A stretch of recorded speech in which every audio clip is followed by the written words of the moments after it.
I said, hey, welcome to the Man Cave Happy Hour. I said, hey, welcome to the Man Cave Happy Hour. We're gonna drink a fine whiskey and smoke a really fine cigar.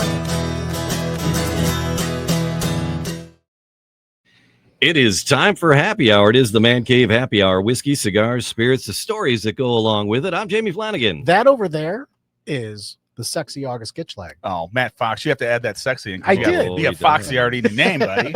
Adjective. And that's Matt Fox over there across from me in our usual spots. Yes. Happy New Year, fellas. Merry New Year. Merry New Year. Merry New Year. Yes. So, yes. We were fortunate enough to run into each other a few times during the holidays. So we got an extra body on board. We're going to get to him in the second half. Aaron's just kind of hanging out for right now. Because we have some business to take care of up here in the first half. And got a pack show tonight. The first order, first order of business. And but it's the house, but it's the what's Haven House. So we're gonna get to Aaron and the Haven House of Detroit very, very soon. And we have our welcome cocktails. Yes. So cheers. It was welcoming. I feel better already. Cheers. And subscribe, leave a comment. All the podcast things and all the podcast places. Do that. And and the best thing you could possibly do is tell a friend. Mm-hmm. You know, guys, I love it when we have an episode like this. And I've told you about I listen to a whole bunch of podcasts. Right. One of my favorite ones when is, we do it right. Yeah. Not even ours. You know, we ranked 4th on my list of podcasts. But we had they had Steve Young, the football player, was on Tony Kornheiser's whatever. He's talking about they did an ad for a t-shirt. They read the ad about, Johnny O shirts, blah, blah. And Steve Young goes, hey, send me a box of that.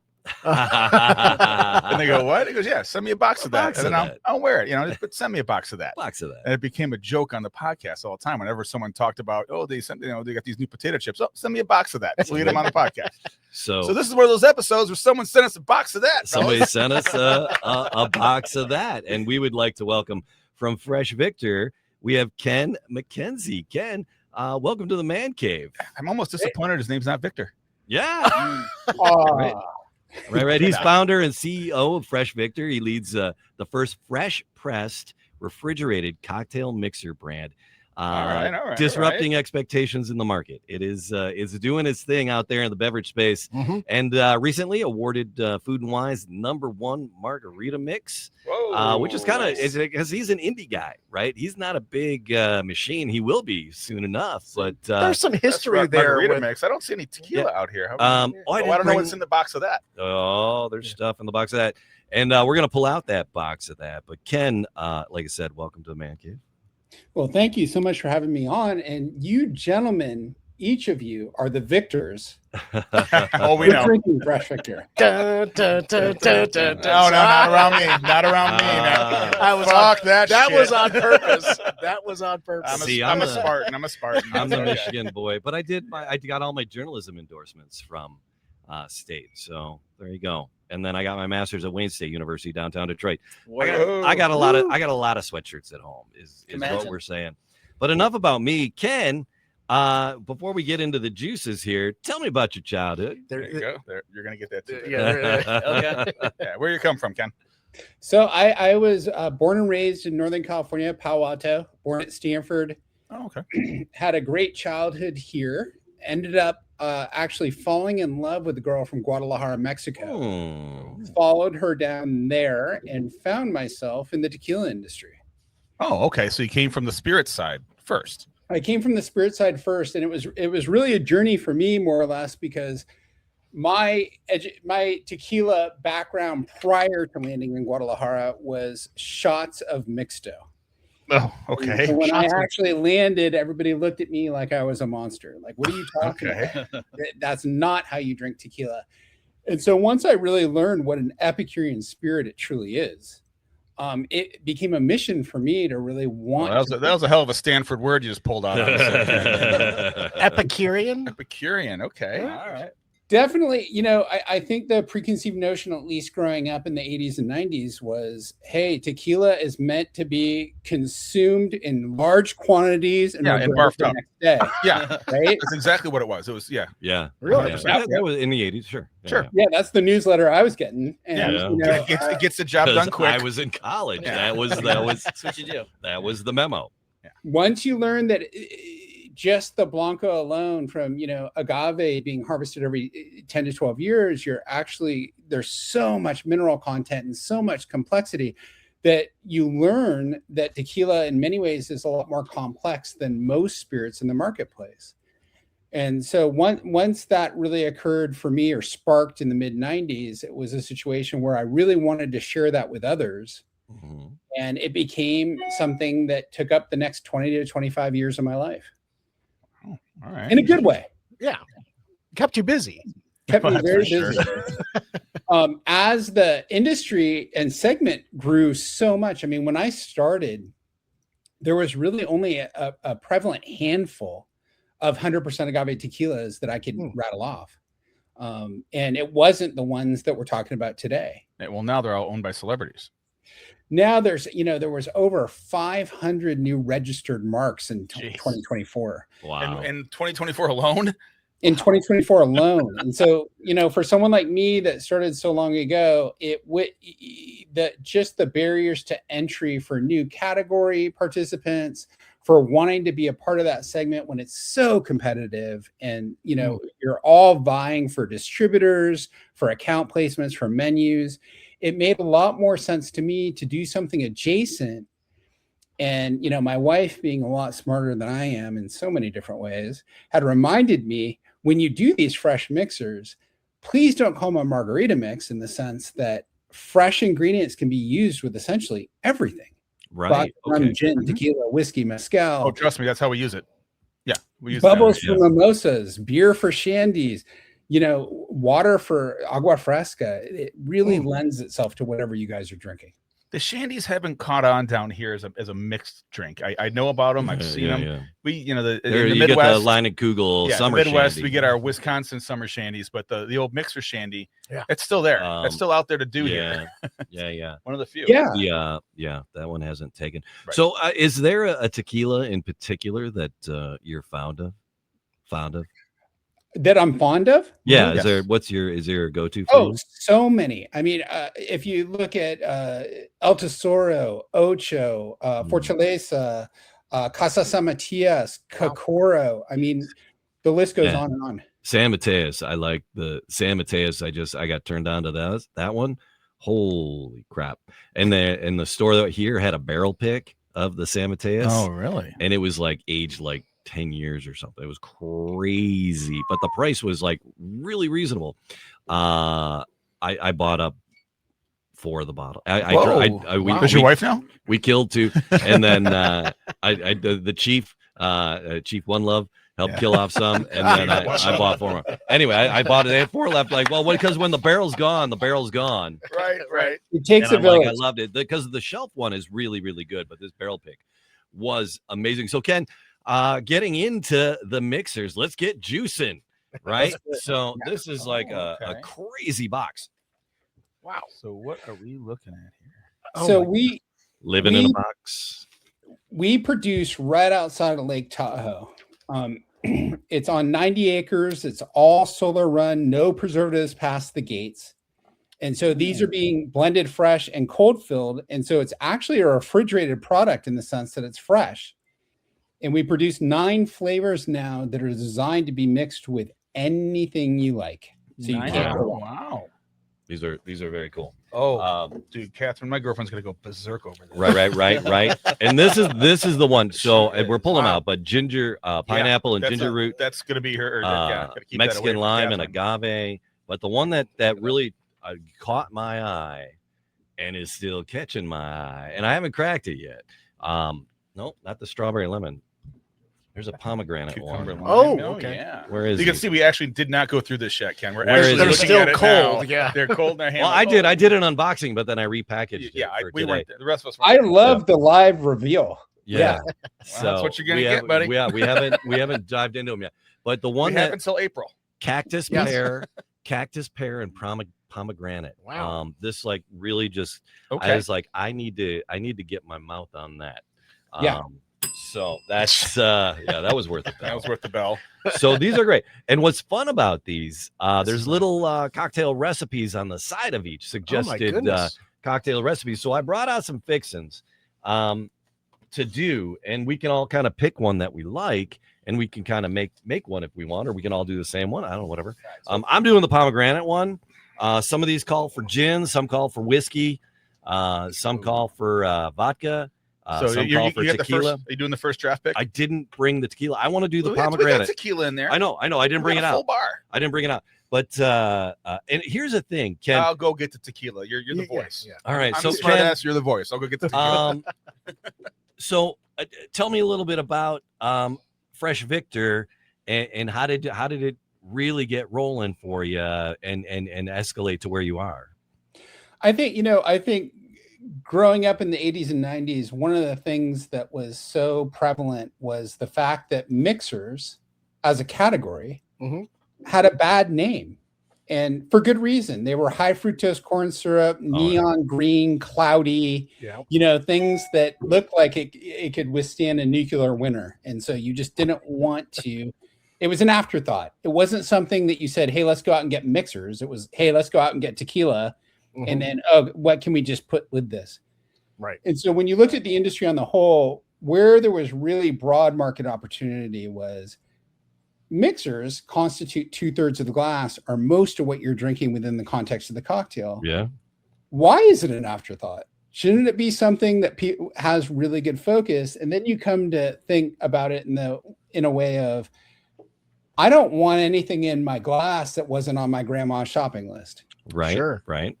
But people don't do that anymore. It's all about shelf life. It's all about warehousing. It's all about keeping it for years at a time. I wanted to do the exact opposite. I wanted to say, hey, every time you drink something, you're going to drink a quality, fresh cocktail. And the only trade-off is you got to keep it refrigerated, and you only have a certain finite amount of time, 90 to 120 days, to drink it. That seemed like a very reasonable proposition to me. Sure. So the timeline to drink it, the bottles, and I can appreciate why you have that timeline, because the bottles are, they fit in your hand really nicely, right? They're not super huge, and you can get through this in probably 4 or 5 cocktails. These are pints, or these 16 ounce? 16 ounce.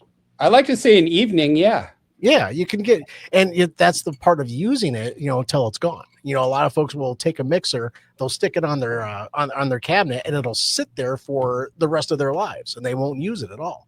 But buy cranberry juice for a party and see how long it sits in the refrigerator. Right. My point. Yeah. So I'm really intrigued by the number of expressions that you have here as well. Who's the mastermind behind the expressions that we're looking at here? Is that something that you came up with yourself? Or? Yeah, they're exotic mixes. Ginger root and pineapple, and Mexican lime and agave. It's like they're dynamic and interesting mixes.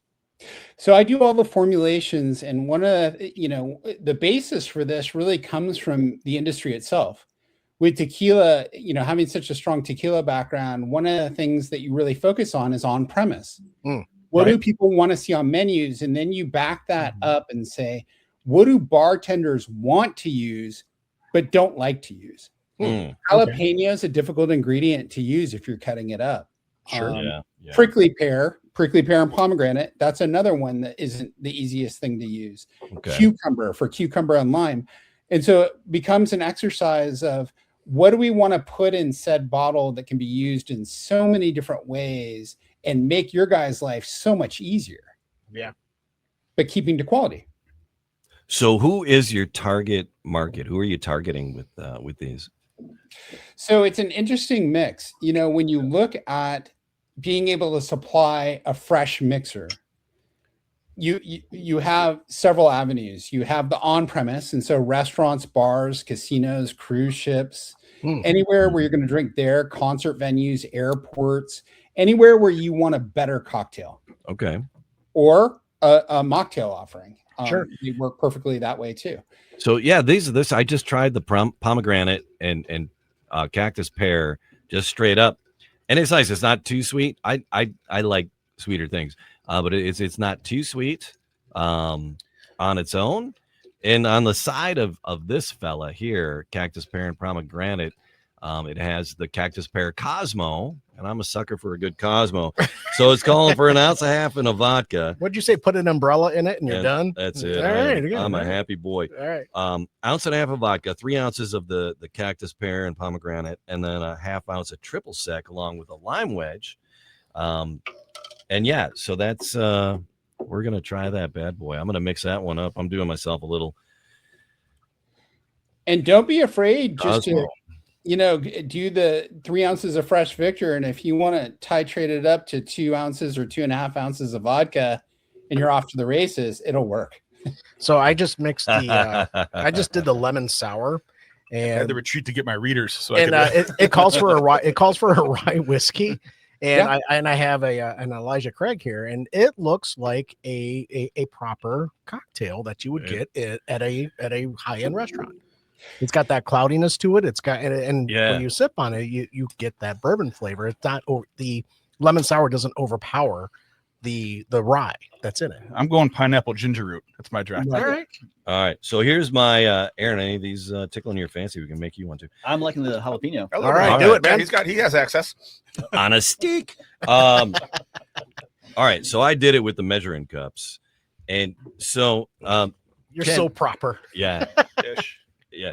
So Ken, that's the thing about you go to a fancy cocktail bar and you get the cocktail and you're like, I can do this at home. You try to make it, people try to make them at home and it's just never quite right. Mm-hmm. And that's something why they that can charge $18 a cocktail now. something that we've learned will help that. something that we've learned is the problem most people make when they get home is that they're pulling their juice out of a little plastic lemon or a little green bottle that's been in their fridge for 6-8 months. It's that store-bought from concentrate or not from concentrate, whatever in the bottle. It's the fresh squeeze stuff that really makes the difference in a classy cocktail. I'm going to say something I've never said on the show before. Yes, please, man. This tasted better without the booze in it. I thought the pineapple ginger root was delicious. I'm like, I'm going to crush this. Can you pass me a? I put a little bit of vodka in there. I'm like, oh man, get that vodka out of the way. This is a delicious Can you pass me a juice. sampler cup there, Jamie? Yeah. And that's the other part of our audience. Our target is really being able to say, hey, if you want to take that $18 cocktail and do it at home for between $1 and $2, that's where you want to be. Home is your new cocktail bar. Yeah, I mean, we trust me, we know. As a person who bartended for 18 years, I'm aware. Yeah. So Ken, you curate the mixes of 3 citrus and mint leaf and pineapple ginger root with this guy. Grapefruit and sea salt. Grapefruit and sea salt. I like there's a little camel on it. Ooh, where's that one? Here it is. So you curate these mixes. How do you go about getting the ingredients that you're playing with, and then how do you source this into a bigger batch? Great questions. First and foremost, it becomes going to the source of where you can get the best ingredients. Okay. It's really important because it has to always be the same. It has to be, you have to set a standard that you can keep. And so it's not about buying things on the open market or saying who has the cheapest stuff or anything else. It's saying, hey, if you want Persian limes, you're getting all your limes in Tequila, Colima, Mexico. That's where we're getting all of our limes. Did you guys know that? No. Yeah. We learn something every day here on the Man Cave Happy Hour. Exactly. Yeah. And so the ingredients and the sourcing, being fair trade, being kosher, being non-GMO, being preservative free, all those things are of high importance because as people vet you, they really want to know what you're all about. And you want to be able to say, hey, I'm doing everything in the right way. And you want that level of consistency. It's amazing. We want each batch, we're testing the pH balances, we're testing batch to batch, we're making sure that it's exactly uniform and the same. You said that, and I realized just how non-super acidic some of this is. Yeah. When you usually get that, especially like I'm done with mimosas in general because I can't drink that orange juice anymore. Yeah. I'm a man of a certain age. Got to take my Prilosec. Yeah. Don't knock it. Yeah. And that's the other thing about scaling it. You know what? You read these bottles and it's 3, 4, 5 ingredients. It's very simple. But for me to go from the kitchen to an actual run of this stuff took me 18 months to get the first formula right. Yeah, I guess that makes sense. Okay. I had a friend that opened a vodka company. It took them almost 2 years to get their first flavor that they thought was worthy of sharing with other people. Trial and error. Yeah. Okay. Balancing the acidity against the bricks or the sweetness. I know you guys are going to cut this stuff against something. Every time I'm in Texas, I'm tasting people on this stuff. And the thing I love is when I see them drinking it straight and I'm like, hey, it's meant to be mixed. They say, hey, son, don't tell me how to drink. That's that's very Texas. Hey, a depletion's a depletion, right? Like, I'm happy. That's the thing. So many of the producers and the people we talk to, they say it's like, we don't care. Should it be on the rock? Should it be straight? They say drink it however you like to drink our product. It's just as long as you keep drinking it. Drink it however you want it. Just thank you for drinking it. It's easy to sell the first bottle. Right. You get a good marketing team. You have some good people working with you that connected us. You're a dynamic guy. People are going to try it because they like you. But are they going to buy a second bottle? I'm saying that's yes. the story of celebrity and veteran vodkas and whiskeys. Yeah. You can always sell one bottle. Can you sell more than one? Yeah. Right. I think you caused the fight here, Ken, because we'll be fighting over these. There's gonna be some thumb wrestling on who's taking what home. I know where to get more. So now is this retail? Speaking of right distribution, yeah. It's So only mail order. No, there's various ways to get it. We do sell it on the website, and we FedEx to the lower 48 states. And so it's really easy to get on the website. And you can curate the box any way you want it. You can get small bottles. You can get larger bottles. Good to know. Handles, because everybody deserves to have a party. You can go. There's a tagline. By distributor, it's more regionalized. We have a lot more on-premise distribution in the U.S., like in Vegas and in New York and in Florida, in California. Off-premise, we're just starting to turnkey like Total Wine and More here in California. We're just starting to turnkey some grocery. Well, we're familiar with that strategy. We've had young companies on here. They're like, we want to do Vegas, cruise ships, Miami, places where people will go, try stuff and say, oh, how do I get that back in Chicago? Right. How do I get that back in Des Moines, Iowa? And that's that's a strategy that we're familiar with. And to hear it, it's the spirit strategy. To hear it in the mixer world, it kind of makes sense too. Yeah, it does. You do what you know. I mean, I'm almost worried, Ken, that you have too many. There's so many options. It's funny depending on where you're sitting. From where I sit, from which I can reach. The consumer asks, "What are you working on next? How many new flavors are coming out?" Oh, okay, I get it. I get that too. For a distributor, they're saying, "Hey, 9 works really well. You're covering all the bases." And the great thing for us, I've got to say, of the 9 flavors, they're unique enough. I don't have a loser in the bunch. Each one tracks for the segment that it's addressing. No, I'd agree. And as a bartender, you talked about the jalapeno thing.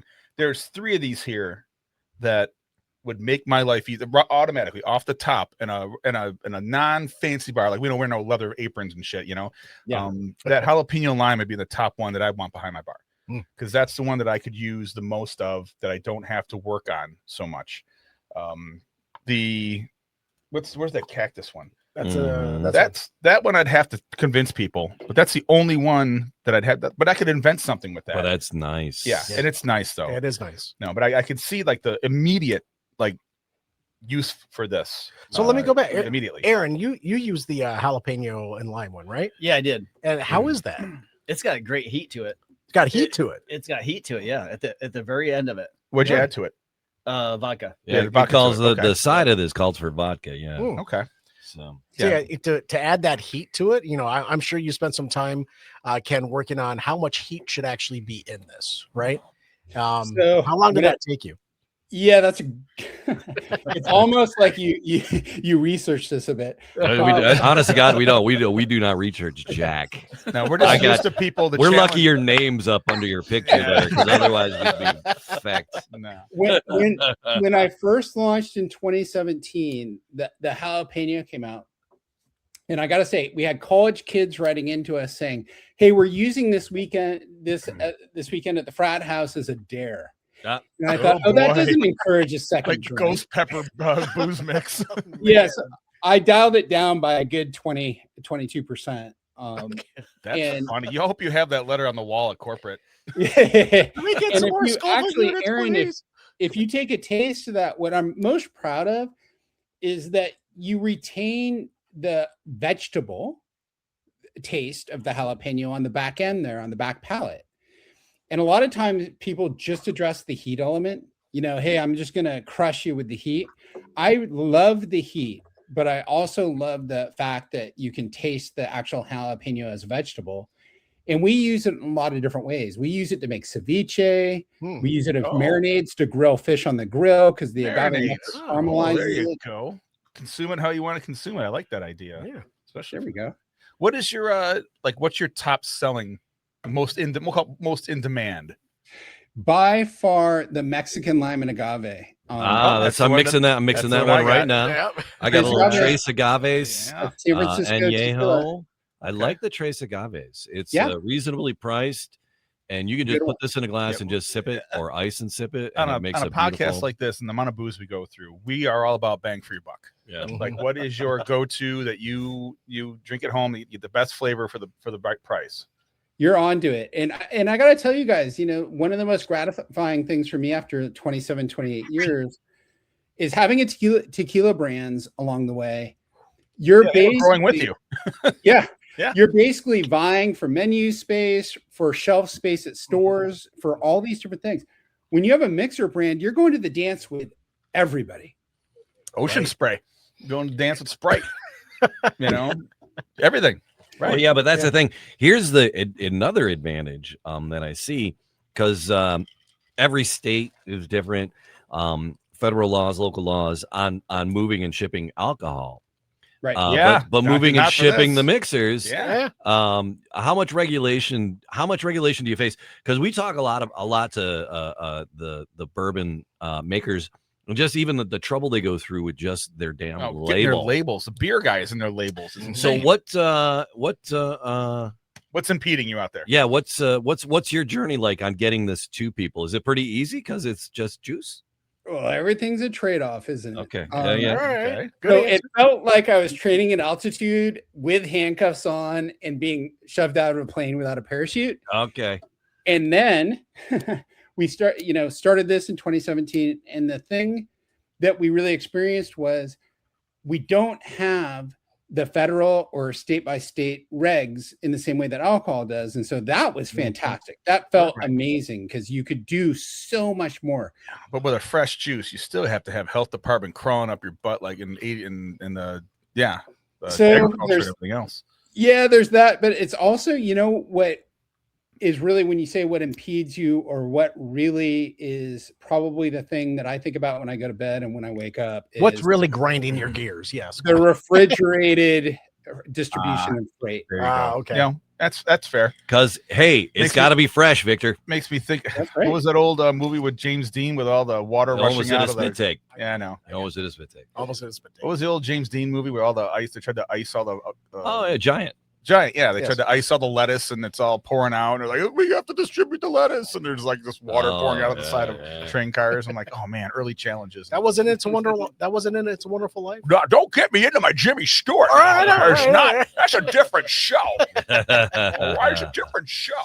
So, getting it there fresh and chilled is a challenge. Damn it, Clarence. I can imagine the packaging that it came in. You all right? That you shipped this to us was very intense. In a good way. Does that? And yeah, I mean, and it's been keeping cool in my Michigan refrigerator, my garage. Yeah, the old Midwest fridge. Yeah. So, how big it's when you're shipping them out? Do they all go out in packaged containers like that?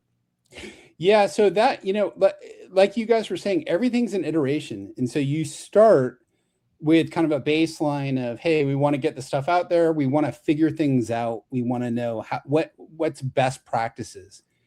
And using FedEx is a great resource to be able to get it out to people within a day or two. Our packaging has certainly evolved over time. Oh, good. And I'm happy where it is right now for the consumer. I think that we do a really good job of getting the 16-ounce bottles or the 64-ounce bottles out to people. And we've been getting a lot of positive feedback, especially in the last couple of years. This is fun. That pineapple ginger root is a cocktail on its own. That's that mocktail. I would serve that. This is you can tell after I drink it with the booze in it and without the booze, it is, like you said, it's meant to be mixed. So it's not concentrated. No, it is drinkable, but it is. I see that you guys, that balance had to be a real piece of work, and I applaud you on that because I think you got it right for the three that I've tried. Well, thank you very much. Yeah, and that's the thing. It's. I mean, I went back to you go to the cocktail bar and you're like, I can do that at home, and you go home, you're like, I apparently can't do that at home. Well, it also took 18 minutes for you to get your $18 cocktail, right? Because they got to go grind things and mix things. Muddle. So tips. But I think this levels that playing field for people at home, and then is not a wonderful daddy's little helper, Santa's little helper behind the bar. It's a great secret. Don't tell anybody. It is a cheat code. Tell everybody. Yeah, tell everybody. Like my favorite cheat code in the past was is it Goya brand 2 liters of their ginger beer. That was a cheat code for making drinks. Oh yeah, because everyone's paying all this money for Barrett's and all this stuff, and it's like, no, they got the perfect ginger beer in a big 2 liter. Do it under the bar and like, oh, we got the perfect ginger beer. Oh my God, where'd you get your mix? Ken was agreeing with you. Yeah. He's like, that's a cheat code for people. That's what you need. I compare mixology so much to baking. The ratios and levels of ingredients are so important for balance, because when it's off, it's really off. With this, you can dial the ratio up or down on our mixers versus the booze versus the sparkling water, however you want to use it. It's really easy and fun to do, and you can make it as complicated as you want. If you want to add 6 more ingredients to our stuff, by all means, go for it. That was my next question: is what is the most combined that you hear about? Like, who's combining what here? Oh yeah, you could add, from a formula of your mixes, like who's doing this and making a cocktail. Like, what's the one you hear about they're throwing together the most? Variations on everything from different styles of margaritas, palomas. This is made from Margaritaville, right? I get it. It's just so easy. And when you substitute rum for daiquiris, or you substitute vodka for salty dogs, there's just so many directions you can go in from a base level. And then the more complex, or the more, you want to say, make it your own. I love when people do that, because I feel like, hey, they're really paying attention to us. Whiskey sour. No, they are, absolutely. Oh yeah, whiskey sour. Oh, yeah. The lemon sour, it really turns up the so that's the one that I stayed away from, because I feel like that's the one that I would most likely do on my own. So I was going for the stuff that I wouldn't do on my own. I'll tell you guys what's really pleasant with a bourbon or whiskey is the 3 citrus and mint leaf really lends itself to a really nice smash. I never would have thought to put that in bourbon. I mean, I get pissed about mint juleps sometimes, or too minty. Yeah. Oh yeah, mint is such a dominating spice. It's it's a weed in the garden. It goes berserko. That's another one I'm proud of. Yeah, send it over here. There you go. Send me a couple ounces of that. Yeah, it calls for, their recipe is calling for a white rum, but I can see definitely a bourbon, mixed with that. If only we had some Elijah Craig laying around. Oh no! Look at that. It is. What happened? Wow. These are phenomenal, Ken. I just have to say, I am so intrigued by every single one of these. I think I will have to fight these guys and.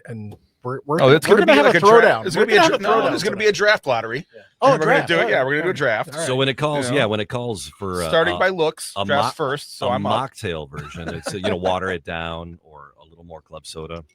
Yeah. And any one of these would make the ultimate, non-alcoholic Shirley Temple type drink with your soda or your Sprite. Sure. Yeah. Any one of these will keep the kids happy. Keep the dry January assholes happy. No, I do have to shout out to for the mocktail side with Little Saints. I'm going to bring them up, but even the Little Saints stuff wouldn't mix well with this. I think. Nah, I don't think so. No. These are that is a dominant flavor of its own. It's a whole different product. No, you think so? Different thing. Huh? Different thing. Yeah, no, different. I'm gonna have to poo-poo that one. All right. Well, I just mean.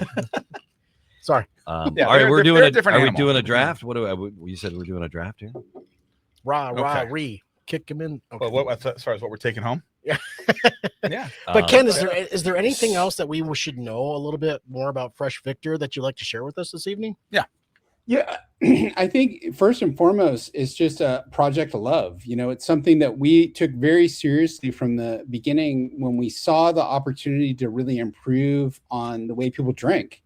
And wanting to use fresh ingredients, wanting to cold press, wanting to do all these things, we discovered very quickly were difficult industry things to do. I can't doing it right sucks. Doing it right is hard. Yeah, I can't even tell you syrup in here, buddy. There's no corn syrup. It's using the good stuff. Well, and how many times people came to me, whether it was distributors or accounts or anything else, and say, "Hey, can you make it shelf stable?" Yeah, you're right. That has to be like the most number one thing.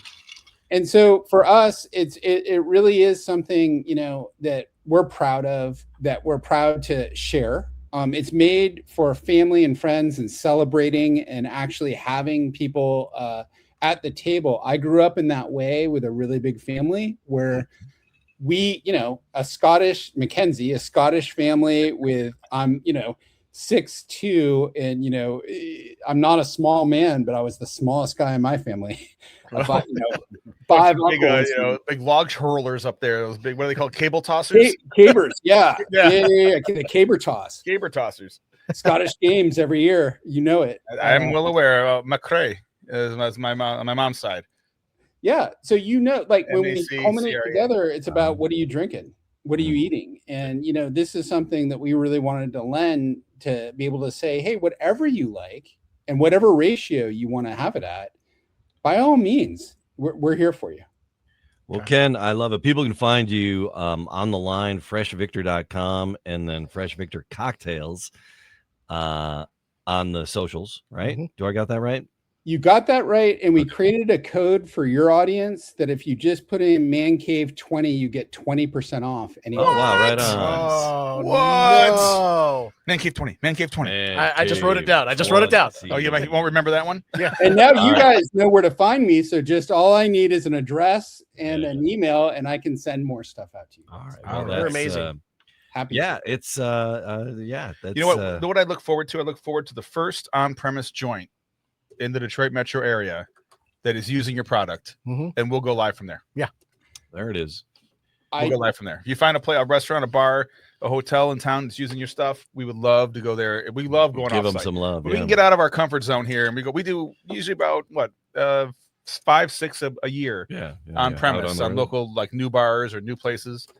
Let's work on that, and we'll help you with that too, because we'll suggest it. Yeah. So awesome. Ken, thanks so much. This is wildly amazing. One of the better products we've had on here, to be honest with you. Yeah. It means the world coming from you guys. Thank you so much for having me on and your time. Yeah. Oh my God. Thank you. I truly appreciate it. And we'll have all those codes and the discount code in the links and your links down in the links. And I'll share the links and we'll all share the links. Yep. We're going to share away. That's cool. Ken, thank you so much. Really appreciate you. Thank you guys. Cheers, sir. We'll talk to you again soon. Cheers. Salud.